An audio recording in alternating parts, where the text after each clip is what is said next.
Hostel नहीं गया ना, इसीलिए इतना बिगड़ गया है। अगली बार बदतमीजी करी, सीधा हॉस्टल भेज देंगे। एक बार हॉस्टल जाओगे, अकल ठिकाने आ जाएगी। हॉस्टल भेज देंगे तब पता चलेगा, हॉस्टल जाओगे एकदम सुधर के आओगे। माँ बाप की ये सारी धमकियां सुन सुनकर हम में से ज्यादातर लोग बड़े हुए हैं। नमस्कार, विवेक बिंद्रा बोल रहा हूं, फाउंडर सीईओ बड़ा बिजनेस.com। ऐसा कहा जाता है कि जो लोग हॉस्टल में रहे हैं वो अपनी जिंदगी के मैनेजर बन जाते हैं बिना MBA किए।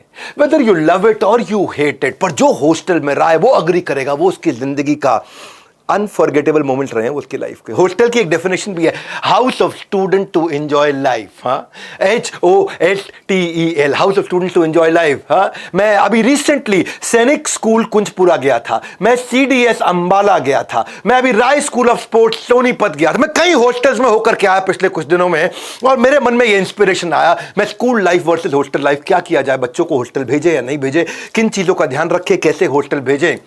वैसे कहते हैं कि तेरी आदत इस तरह लगी है, मैं हॉस्टल में पढ़ा हूं ना, तेरी आदत इस तरह लगी है कि तारीफ जितनी भी करूं कम है, तारीफ जितनी भी करूं कम है, सोच कर हॉस्टल वाली जिंदगी दिल खुश और आंखें नम है। तेरी तारीफ जितनी भी करूं कम है, सोच कर वो हॉस्टल वाली जिंदगी दिल खुश और आंखें नम है। हॉस्टल ये वो जगह है जहां चाइल्ड डेवलप करता है अपना first time long term relationship outside family, परिवार के बाहर पहली बार संबंध बनाता है। हालांकि मां टेंशन में रहती है, पता नहीं बच्चा अकेला कैसे रहेगा, पता नहीं खाना ठीक से मिलेगा या नहीं मिलेगा, कहीं चोट लग गई तो कौन ध्यान रखेगा, अरे कौन नजर रखेगा बच्चा पढ़ाई कर रहा है कि नहीं, माँ बाप के बिना कैसे रह पाएगा, कितना रोती है माँ, किसी मुसीबत में पड़ गया तो कौन मदद करेगा उसकी, कोई ध्यान देने वाला होगा कि नहीं होगा, कहीं गलत संगत में पड़ गया तो क्या होगा। There are no best schools but there is always a school which is best for your child. वो स्कूल कैसे ढूंढा जाए, कैसे समझा जाए, बच्चे को हॉस्टल में भेजें कि स्कूल में पढ़ाएं, डे स्कॉलर बनाएं कि हॉस्टल में भेजें। आज इस वीडियो में बहुत सारे कॉन्सेप्ट क्लियर करूंगा। हॉस्टल में ना जिंदगी में थोड़ा मजाक भी कर सकता है बच्चा, और मजाक अलग प्रकार का करता है, सिंसियर होता है। एक बार टीचर से बच्चे ने पूछा कि मैडम क्या किसी ऐसे काम के लिए मेरे को सजा दोगे जो मैंने किया ही नहीं।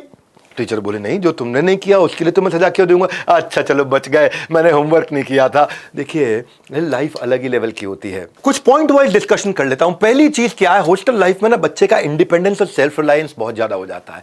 एक्चुअली स्कूल लाइफ में सारे डिसीजन तो पेरेंट्स लेते हैं, हॉस्टल में फिर वो डिसीजन खुद लेना शुरू करता है। यहां उसको माँ उठाती है, उधर वो थोड़ा ओनरशिप लेता है अपनी टाइमिंग की, पंक्चुअलिटी की। पेरेंट्स कंफर्टेबल एनवायरनमेंट देते हैं, लेकिन वहां पे बदलती हुई परिस्थितियों में वो अडेप्ट करना सीखता है। इसलिए हॉस्टल लाइफ थोड़ी जरूरी भी है। कम से कम 2 साल बच्चे को जिंदगी में हॉस्टल जरूर डालना चाहिए। जो बच्चे हॉस्टल में रहते हैं ना, वो हर समय उनके पास मम्मी पापा नहीं होते हैं, और वो क्वालिटी उसके अंदर सेल्फ रिलायंस बिल्ड करती है। यहाँ पे जब घर में जितनी जरूरत पड़ी पैसा मिल जाता है, वहां वो बजटिंग सीख जाता है, वहां वो सेविंग सीखता है, वहां वाइजली स्पेंड करता है। कॉन्सिक्वेंस इसका ये है कि वो इंडिपेंडेंट रहता है, तो बच्चे के अंदर कॉन्फिडेंस अलग लेवल का आ जाता है, और वो कई प्रॉब्लम्स के साथ डील कर पाता है, क्योंकि हर समय हर चीज उस बच्चे के हिसाब से नहीं होती है। हॉस्टल में वास्तव में नहीं होती, तकलीफों में आता है वो, और उस समय उसके पास में पेरेंट्स नहीं होते कंप्लेंट करने के लिए कि मम्मी मेरे को ये खाना ठीक नहीं लगा, दोबारा बना दो, दूसरा बना दो, तीसरा बना दो। वहां पे उसको मेस का खाना खाना पड़ता है, वो सेल्फ रिलायंस देता है, स्केड्यूल का फर्क पड़ने लग जाता है, स्केड्यूल का दिमाग में सेट हो जाता है।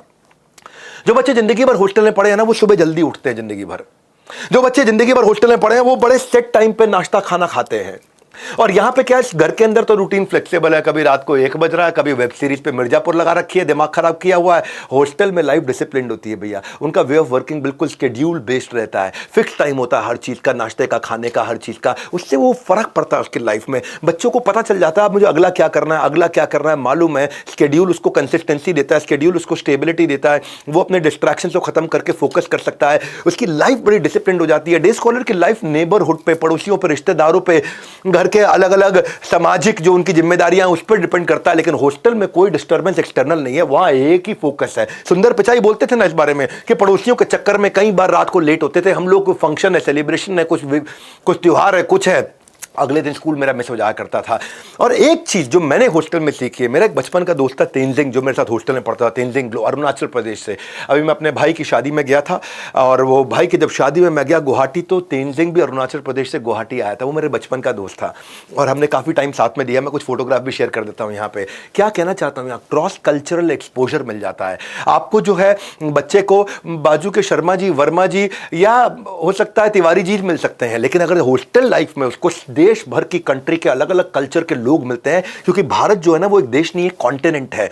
भारत अपने आप में एक अलग दुनिया है। भारत के अंदर 9 मेजर धर्म है, 28 से ज्यादा राज्य हैं और 19,500 डायलेक्ट हैं। डायलेक्ट मतलब एक भाषा का, सब भाषा को डायलेक्ट बोलते हैं एक तरह से। तो हॉस्टल एक फिट प्लेटफॉर्म है जहां पर उसको अपॉर्चुनिटी मिलती है अलग अलग कल्चर से, जो उसके कल्चर के बाहर के लोग हैं उनसे सीखने को, उनके साथ मील शेयर करने के लिए, उनके साथ झूले पे बरसात में आराम से बाहर बैठते हुए गप मारते वक्त वो नए नए कल्चर को सीखता है।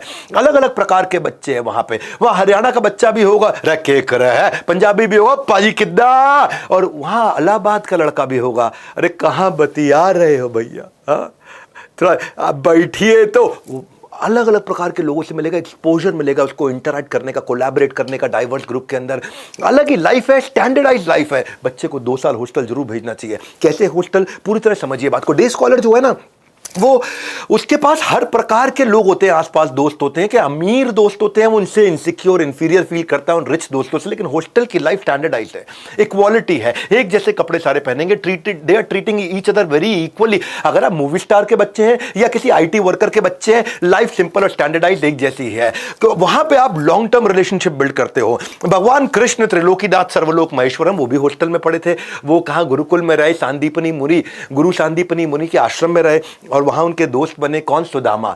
आज जीवन में पहली बार किसी को मित्र बनाने का आनंद पाया है मित्र।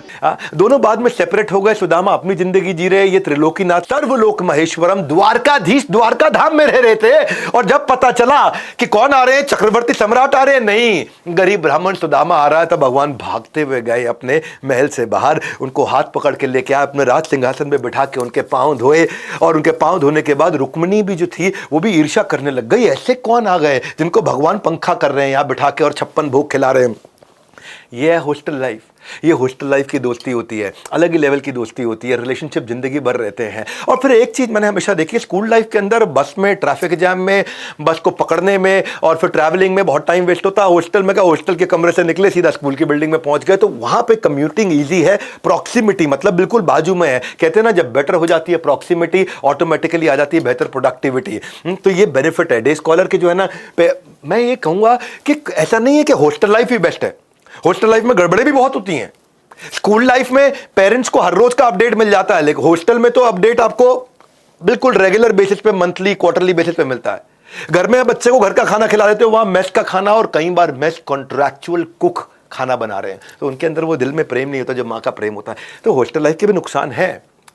स्कूल लाइफ के अंदर बच्चा सेफ रहता है, हॉस्टल लाइफ में कभी कभी थोड़ा अनसेफ भी हो सकता है। लेकिन अगर इन चीजों का ध्यान रख के अगर आप स्कूल तय करेंगे, अपना हॉस्टल तय करेंगे, तो फिर इन चीजों का ध्यान रख करके आपको 2 साल कम से कम बच्चे को हॉस्टल में भेज के उसके कॉन्फिडेंस को बड़ा करना चाहिए।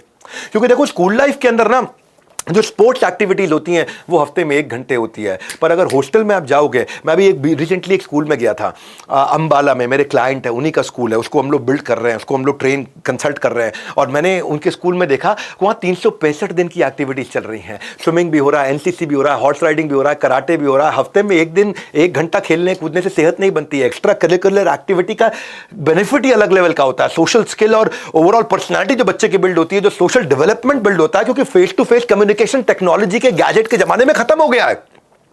एक्स्ट्रा करिकुलर एक्टिविटी देंगी जीवन को नए आयाम, आत्मविश्वास से लेकर लीडरशिप क्वालिटी तक सब बाद में आएंगी काम। क्योंकि देखो हॉर्स राइडिंग जो है ना, वो आप नहीं करा पाओगे शहर में, आप अपने मोहल्ले में हॉर्स राइडिंग नहीं करा पाओगे। यहां अगर अच्छे हॉस्टल में हॉर्स राइडिंग होती है, ट्रेंड हॉर्सेज और एक्सपर्ट हॉर्स राइडर्स हो वहां पे, तो बच्चे को ना बैलेंस और कोऑर्डिनेशन सीखने को मिलता है। क्योंकि उससे जो उसका कोर है, ये पेट को कोर बोलते हैं, मेरा पेट थोड़ा कम हो गया है, इसके ऊपर बताऊंगा कैसे कम किया, पर वो जो कोर होता है वो मजबूत बनता है, उसकी ब्रीदिंग मजबूत होती है, उसके रिफ्लेक्सेस अच्छे होते हैं, वो फोकस बिल्ड करता है, बैलेंस बनाता है जब वो हॉर्स राइडिंग करता है। मेरे पास अपना स्विमिंग पूल भी है। मैं स्विमिंग पूल, हर आदमी कहाँ बना सकता है अपना, हर आदमी के पास स्विमिंग पूल की सुविधा नहीं है। गांव मोहल्ले में तो बिल्कुल, गांव में देखोगे तो भैंस के तालाब के अंदर ही बच्चा घुसता है अंदर। लेकिन अगर हॉस्टल में, इनके हॉस्टल जब मैं गया तो वहाँ देखा मैंने कि करियर डिफेंस के अंदर उन्होंने शावर क्यूबिकल बनाए, चेंजिंग रूम बनाए, वाटर फिल्ट्रेशन प्लांट लगा दिया, एक्सपर्ट कोच है, बिल्कुल हाइजीनिक कर दिया है। तो इससे ऑक्सीजन जब जाता है ना ब्रेन के अंदर, ब्लड फ्लो इंप्रूव होता है, जिंदगी बदल जाती है भाई साहब, कार्डियोवैस्कुलर हेल्थ बढ़ती है, पेट उसका डाइजेशन, लंग कैपेसिटी बदल जाती है स्विमिंग करने से। सबसे बढ़िया बात है नींद बड़ी प्यारी आती है बच्चे को। जिम फिटनेस में weight training, cardio, functional, CrossFit करेगा, वो स्नूकर, टेबल टेनिस खेलता है, मसल डेवलपमेंट करता है, मेंटल स्ट्रेस खत्म होता है, आइडियल वेट बनाता है बच्चा, अपना मेमोरी और ब्रेन फंक्शन बढ़िया करता है। और मैंने ये देखा, मैं अभी सैनिक स्कूल कुंजपुरा गया था, मैं राइस स्कूल ऑफ स्पोर्ट्स, मेरा बचपन से सपना था स्कूल में जाने का, एडमिशन लेने का, राइस स्कूल ऑफ स्पोर्ट्स। मैं वहाँ सेमिनार देने गया था, तो मैं बिल्कुल पूरा स्कूल डिटेल में घूमा।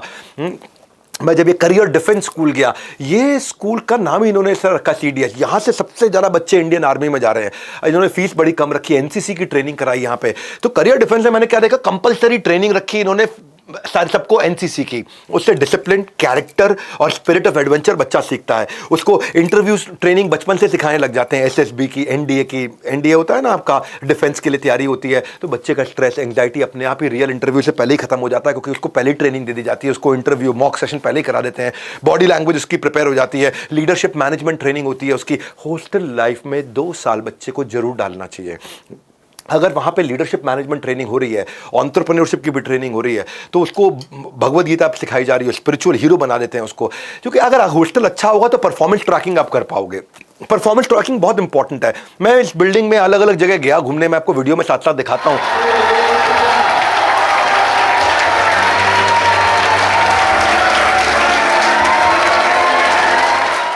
नॉर्मली स्कूल में तो पेरेंट टीचर मीटिंग होती है 3 महीने में एक बार। अब अच्छा अगर हॉस्टल हो तो वहां पे daily activity report, weekly academic report सब पेरेंट्स को चली जाएगी। बच्चा बिगड़ ही नहीं सकता उससे। आपकी सारी ऑनलाइन रिपोर्ट आपको अगर मिल जाए मोबाइल एप्लीकेशन पे, ऑटोमेटिक नोटिफिकेशन आ जाए, सारे एग्जाम्स के भी आ जाए, पॉकेट मनी का हिसाब किताब भी समझ में आ जाए, बच्चा कितना कहाँ पे खर्च कर रहा है, वो बीमार हो जाए तो इंजरी, इलनेस, उसका ट्रीटमेंट, उसकी मेडिसिन, उस सबका भी नोटिफिकेशन आ जाए। तो जब मैंने CDS के फाउंडर से बातचीत किया तो मैंने कहा कि अगर हमने ये मोबाइल एप्लीकेशन टेक्नोलॉजी को अच्छा किया, इन्होंने किया, इतना अमेजिंग कर दिया कि पेरेंट्स को ऐसा लगता है कि बच्चा उनके पास ही रह रहा है, और रोज की रोज करना शुरू कर दिया। कितने सारे अच्छे हॉस्टल हैं, आपके इलाके में भी अच्छे हॉस्टल होंगे। मैं बताता हूँ, उसमें गोल ओरिएंटेशन जो है ना, जो डे स्कॉलर होता है, उसको बेसिकली क्या है, साल में 2 बड़े एग्जाम होते हैं, हाफ ईयरली फाइनल, और बीच में कुछ ट्रेडिशनल फॉर्मेट में पढ़ाई होती रहती है, ट्रेडिशनल फॉर्मेट में एग्जाम होते हैं। तो टेक्नोलॉजी अगर हॉस्टल में अच्छी है, जैसे CDS में मैं जब अंदर कंप्यूटर लैब देखा तो उन्होंने 500 कंप्यूटर लगाया। मैं पूछा भाई इतना कंप्यूटर क्यों लगाया? बोला हमने बच्चों को ऑनलाइन टेस्ट देना सिखाया, हमने बच्चों को हर संडे ऑनलाइन टेस्ट देना शुरू कर दिया ताकि पेरेंट्स को रिपोर्ट मिलती रहे। तीसरी क्लास से बच्चा सीख रहा है ऑनलाइन कॉम्पिटिटिव एग्जाम के लिए। देखिए कॉम्पिटिटिव एग्जाम के लिए ना आपको लॉजिकल रीजनिंग और क्रिटिकल थिंकिंग चाहिए, इसको टाइम लगता है डेवलप होने में। तीसरी क्लास से कराना शुरू कर दो, 5वीं 7वीं 9वीं आते आते 10वीं 12वीं आते आते वो कॉम्पिटिटिव एग्जाम्स के लिए इतना प्रिपेयर हो जाता है, जिधर बैठता है सक्सेस लेकर के आता है। आप देखो पता क्या है, ये तैयारी पहले से चाहिए।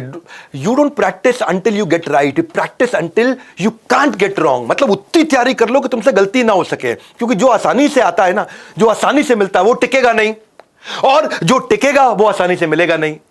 जो आसानी से आता है वो टिकेगा नहीं, और जो टिकेगा वो आसानी से मिलेगा नहीं। इसलिए ये बच्चे को तीसरी क्लास से ट्रेनिंग शुरू करते हैं, ताकि 12वीं तक आते आते उसको टेक्नोलॉजी इतनी सिखा देते हैं, कोडिंग इतनी सिखा देते हैं, कंपलसरी कर दिया स्कूल के अंदर। मैं तो आपको आपके लिए ताली बजाना चाहता हूँ। मैं करियर डिफेंस स्कूल, मैं बहुत सारे हॉस्टल्स में गया, मैं खुद भी हॉस्टल में रहा हूँ। मैं जिस हॉस्टल में रहा मैं वो रेकमेंड करता, लेकिन वो बंद हो गया क्योंकि कर्नल वड़ैच वहाँ हुआ करते थे, उनका देहांत हो गया।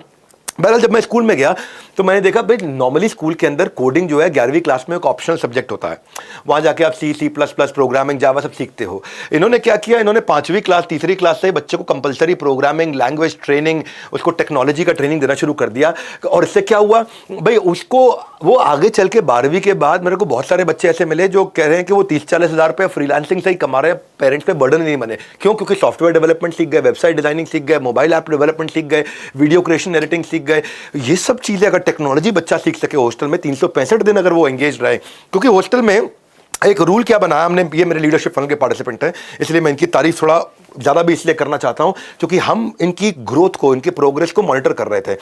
तो टेक्नोलॉजी सिखाने से 365 दिन का मॉड्यूल रखने से बच्चा जब चाहे छुट्टी लेकर के आ जाए, लेकिन स्कूल 365 दिन चलेगा, हॉस्टल 365 दिन चलेगा।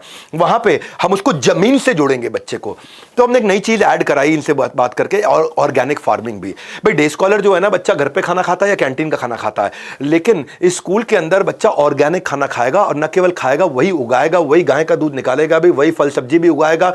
उससे बच्चा नेचर से कनेक्ट होता है, क्योंकि वो खुद भी खेती करना सीखने लग जाता है। और फाइनली मेरे विचार में आप जिस भी हॉस्टल में भेजना चाहो, उस हॉस्टल के अंदर आप स्टूडेंट टीचर रेशियो जरूर चेक कर लो। गवर्नमेंट स्कूल में स्टूडेंट टीचर रेशियो बच्चों पे एक टीचर होता है। अच्छा प्राइवेट स्कूल हो, बहुत एक्सपेंसिव प्राइवेट स्कूल हो, तो वह 15-20 बच्चों पे एक टीचर होता है। पर यहां पे हमने क्या किया, उसको आज मैं आपको बधाई देता हूं, करियर डिफेंस स्कूल आपने 10 बच्चों पे एक टीचर लगा दिया। अगर 10 बच्चों पे एक टीचर लगा दिया तो बच्चा कहीं फिसल के जा ही नहीं सकता। टीचर के पास एक अपॉर्चुनिटी है कि वो बच्चे के इंटरेस्ट में डीप डाइव करे और बच्चे के इंटरेस्ट को समझे। जितनी बड़ी क्लास हो ना, टीचर का ध्यान केवल फ्रंट बेंचर पे रहता है, और जो पीछे के बच्चे हैं बेचारे, उनको अटेंशन मिलता नहीं, वो अपना पीछे मजे मार रहे हैं, अपना ड्राइंग कर रहे हैं, वहां पे हीरोइनों की फोटो में ड्रॉ कर रहे हैं। और फिर इसके अलावा इंग्लिश, अगर क्योंकि ये इनकी फीस बहुत कम है, तो फीस कम होने से, या किसी भी ऐसे हॉस्टल में भेजोगे जहाँ पे फीस बहुत कम है, तो गांव के बच्चे आते हैं। गांव के बच्चे आते हैं तो अपनी मदर टंग में बात करते हैं। नॉर्मली स्कूल के अंदर जो है ना, डे स्कॉलर को होगा तो उसमें इंग्लिश एक पीरियड होता है। यहाँ पे क्या है, इंग्लिश को ज़िंदगी बना दिया इन्होंने कि भाई क्या, इंग्लिश को अटमोस्ट इंपॉर्टेंट देके इंग्लिश लैब बना दी है। क्योंकि जो Tier 3 शहर से बच्चा आएगा, अगर आप महंगे हॉस्टल में डाल रहे हैं तो वहाँ पर भी यही कल्चर होगा, लेकिन अगर आप सस्ते हॉस्टल में अपने बच्चे को डालोगे कभी भी, तो वहाँ पर जैसे गांव का बच्चा आएगा, रखे करे दियों के धर के हाथ, तो उनका ना बिल्कुल आपको लैंग्वेज लगेगा मदर टंग, उनका जो मदर टंग इन्फ्लुएंस होता है, MTI जिसको बोलते हैं। तो ये लोगों ने क्या किया, कंपलसरी इंग्लिश मोटिवेशनल मूवीज दिखानी शुरू करी, इंग्लिश को मेन लैंग्वेज बना दिया। इंग्लिश ना इंटरनेट की भाषा बन चुका है आज दुनिया की ग्लोबल इंटरनेट भाषा। आप कहीं सफल नहीं हो सकते अगर आपको हिंदी के अलावा अंग्रेजी नहीं आती हो तो फिर जो है बच्चे के अंदर एक बेटर प्राइड, एक सेल्फ कॉन्फिडेंस आता है कि बचपन से पटर पटर बढ़िया अंग्रेजी भी सीख जाता है, हिंदी के साथ साथ अपनी मातृभाषा के साथ साथ। फाइनली मैं ये जरूर कहूंगा, जिस भी हॉस्टल में बच्चे को डालो आप, वहां पे उसका सेफ्टी कंसर्न बहुत इंपॉर्टेंट है। नॉर्मली किसी एक हॉस्टल के अंदर 50 CCTV कैमरा लगे होते हैं, यहां एक अच्छा काम क्या कर दिया, 300 CCTV कैमरा लगा दिए, हाई कवरेज CCTV कैमरा, ताकि हॉस्टल से लेके स्कूल से लेके हर कॉर्नर नजर आ जाए। उनकी सेफ्टी सैक्रोसैंक्ट हाईएस्ट होनी चाहिए। चप्पे चप्पे पर नजर रहती है, बच्चा हरकत करने से पहले 2 बार सोचेगा। वरना हॉस्टल में क्या रहता है, बच्चे शैतानी बहुत करते हैं। वो पीछे हमारे यहाँ जहाँ पे मैं हॉस्टल में था, तो वहाँ पे बच्चे जो है गर्ल्स हॉस्टल के बाद छेड़खानी करते रहते थे। तो एक दिन वो 2 दोस्त आपस में बात कर रहे, पप्पू रात में पढ़ते हुए कितने बज गए यार, कितने बज गए मालूम नहीं। पत्थर उठाया, गर्ल्स हॉस्टल में मारा, वहां से वार्डन की आवाज आ गई, लेडी वार्डन की, अबे कमबख्त तो सो जाओ, रात के 2 बज रहे हैं, बोला 2 बज रहे हैं। तो शैतानियां करते हैं बच्चे। लेकिन अगर ऐसा सिस्टम हो, क्योंकि देखो अगर आपने सिक्योरिटी अच्छी नहीं है हॉस्टल की, तो हॉस्टल मत भेजना, वहां पे वो गलत संगत में पड़ जाएगा। 7 साल की बच्ची को वॉशरूम में अभी पीछे मार दिया था हॉस्टल के अंदर उनके चौकीदार ने, आपको पता है वो कहानी। कोडाई कनाल के एक बोर्डिंग स्कूल में मर्डर हो गया था 10वीं क्लास के बच्चे का। 13 साल की एक लड़की को सेक्सुअली असॉल्ट किया गया था। देहरादून के एक बोर्डिंग स्कूल में भी 16 साल की लड़की का रेप हुआ था। पर ये सब चीज़ें इसीलिए होती हैं क्योंकि वहाँ सिक्योरिटी सैक्रोसैंक्ट नहीं है। इसीलिए रूल क्या बनाया, हम इन्होंने मुझसे लीडरशिप फनल में सवाल पूछा था, तो मैंने कहा था 30 कैमरा होते हैं ना, आप 300 कैमरा कर दो। वो 300 कैमरा कर दिया, हैवी फाइन कर दिया। बच्चा उसमें माइक में आवाज भी आती है, बच्चे को गाली देने पे भी हैवी फाइन कर दिया, गाली भी नहीं दे सकता बच्चा, उसको इतना हैवी फाइन कर दिया। तो उससे क्या हुआ, इतना सिक्योर्ड हो गया कि एनवायरनमेंट में और डिसिप्लिन आ गया। अब ऐसा जिंदगी में 2 साल के लिए बच्चे को हॉस्टल जरूर भेजना चाहिए आपको। ये मेरा आज का टोटल समरी पॉइंट है कि 2 साल आपने जहां भी हो, ये सारे पॉइंट्स जो मैंने बताए इनको देखना, और इनको जाकर के लेफ्ट राइट वीडियो को वापस जाकर के देखो कि भाई ये चीजें हॉस्टल में अगर होंगी तो भेजूंगा। जब करियर डिफेंस आज अच्छा ग्रो कर रहा था, इसलिए मैंने इनकी तारीफ करी। आपको बहुत बधाई करियर डिफेंस, आपने अंबाला के अंदर और पटियाला के अंदर 2 जगह अपने हॉस्टल खोले, और आपकी फीस भी आपने बहुत अच्छी रखी। साल भर की केवल 1 लाख रुपए के आसपास फीस है। टारगेट है अपना 20,000 बच्चों तक पहुंचने का। 10 स्कूल खोलने जा रहे हैं अगले 3 साल में। इनके अलावा भी बहुत सारे अच्छे हॉस्टल हैं। दून स्कूल है देहरादून का, उसकी फीस लगभग 12 लाख रुपए है साल की। गुड शेफर्ड इंटरनेशनल ऊटी के अंदर बहुत अच्छा है, इनकी 15 लाख रुपए के आसपास साल की फीस है। सिंधिया स्कूल है ग्वालियर के अंदर, बहुत बढ़िया हॉस्टल है, बहुत बढ़िया स्कूल है, उनकी भी 15-18 लाख रुपए के आसपास साल की फीस है। इसके अलावा कैनेडियन इंटरनेशनल है बेंगलुरु में, वुडस्टॉक है मसूरी में। मेरे कॉलेज में बहुत सारे बच्चे थे, लड़कियां थी जो वुडस्टॉक से आई थी। मेयो कॉलेज अजमेर के हैं, विवेक ओबरॉय भी वहीं से पढ़े हैं, बहुत सारे फिल्मी सेलिब्रिटी वहां से पढ़े हैं, बहुत अच्छा हॉस्टल है। वेलम गर्ल्स स्कूल है देहरादून में, बिशप कॉटन है शिमला के अंदर। ये सारे अच्छे, इनकी फीस 12-15 लाख रुपए है। जो मॉडल इनके साथ में हमने बिल्ड कराया करियर डिफेंस के साथ में, वो किया था स्केलेबिलिटी का मॉडल, के एक के बाद एक नए हॉस्टल अच्छे खोलेंगे लेकिन अफोर्डेबल मॉडल बनाएंगे। सारी स्पोर्ट्स की सर्विसेज और सब की सब सर्विसेज जितनी भी है, मैं खुद गया हूं जाकर के देखा मैंने, ये सब 15 लाख नहीं, 10 लाख नहीं, 5 लाख नहीं, 3 लाख नहीं, 1 लाख रुपए लगभग साल में हम लोग करियर डिफेंस में कर पा रहे थे। तो अगर आप लोग एक्सपेंसिव हॉस्टल्स में डालना चाहते हैं तो मैंने उनकी भी लिस्ट दी है आपको। अगर आप अफोर्डेबल में डालना चाहते हैं तो करियर डिफेंस के बारे में जरूर पता लगाइएगा। अमेजिंग अमेजिंग, लेकिन बच्चे को जिंदगी में 2 साल कम से कम हॉस्टल में जरूर भेजिए। ये इस वीडियो का सारांश था। इस वीडियो को हो सके उन पेरेंट्स को भेजिए जो अपने बच्चों को हॉस्टल भेजना चाहते हैं, नए लेवल का कॉन्फिडेंस बिल्ड करने के लिए। अगर आप बच्चे हैं तो अपने माँ बाप को भेजिए कि आप अच्छे स्कूल्स के बारे में रिसर्च कर सकें, हॉस्टल के बारे में रिसर्च कर सकें। हमारे साथ जुड़े रहने के लिए वर्ल्ड के नंबर 1 एंटरप्रेन्योरियल यूट्यूब चैनल को सब्सक्राइब करने और करवाने के लिए, इस वीडियो को सही लोगों तक पहुंचाने के लिए आप सबका हृदय की गहराई से प्रेम पूर्वक बहुत बहुत धन्यवाद।